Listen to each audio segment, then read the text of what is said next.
రెండవ మాట ఏమిటంటే, ఎందుకు ఆయన హబక్కూకు అంత ఒక ఏమంటారు అది పోరాట పటిమ కలిగి ఒక విశ్వాస యోధుడిగా ఉన్నాడంటే ఆయన చెప్తాడు స్టేట్మెంట్. చూడండి, హబక్కూకు గ్రంథం 2వ అధ్యాయం 4వ వచనం. దానికంటే ముందు మొదటి 4 వచనాలు అందరం కలిసి పైకి చదువుదామా గట్టిగా? అందరం కలిసి 4 వచనాల వరకు చదువుదాం గట్టిగా. హబక్కూకు గ్రంథం 2వ అధ్యాయం. ఆయన నాకేమి సెలవించును, నా వాదం విషయమై నేనేమి చెప్పుదునో చూచుటకై నేను నాకు కావలి స్థలము మీదను గోపురము మీదను కనిపెట్టుకొని ఉందును అనుకునగా యెహోవా నాకు ఇలాగ సెలవించాను, చదువువాడు పరిగెత్తుచు చదువు వీలగినట్లు నీవు ఆ దర్శన విషయము పలక మీద స్పష్టముగా వ్రాయి. ఆ దర్శన విషయము నిర్ణయ కాలమున జరుగును, సమాప్తమగుటకు ఆతురపడుచున్నది, అది తప్పక నెరవేరు.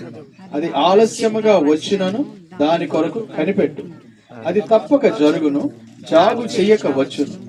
వారు యథార్థ పరులు కాక తమలో తాము అతిశయపడదు, అయితే నీతిమంతులు విశ్వాస మూలముగా బ్రతుకుతారు. ఈ మాటలు మన గురించే. దేవుడిస్తున్న వాగ్దానం ఏమంటున్నాడు? నీ దర్శన విషయంని తేటగా రాసి పబ్లిక్ గా పెట్టంటున్నాడు. ఇట్లా అన్నమాట. దళిత క్రైస్తవ ఐక్య వేదిక. ఇంకా చట్టపరంగా చెప్పాలంటే ఒక రిజిస్ట్రేషన్, సొసైటీ రిజిస్ట్రేషన్ రాసి పబ్లిక్ డొమైన్ లో పెట్టు, వెల్లడి చెయ్యి. నువ్వేం చేయాలనుకుంటున్నావో అది పబ్లిక్ గా డిక్లేర్ చేయి.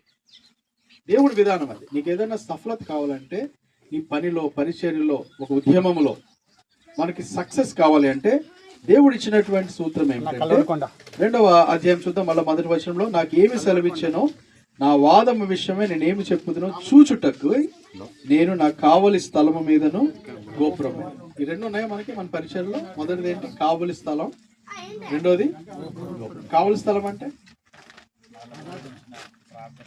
మనది ఒకప్పుడు కోట ఉండేది కదా, కిలా వరంగల్ కోట.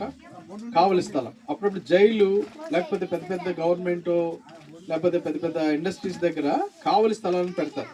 సెక్యూరిటీ వాడు నిలబడతారు కదా, సెంట్రీలు. దానిని కావలి స్థలం.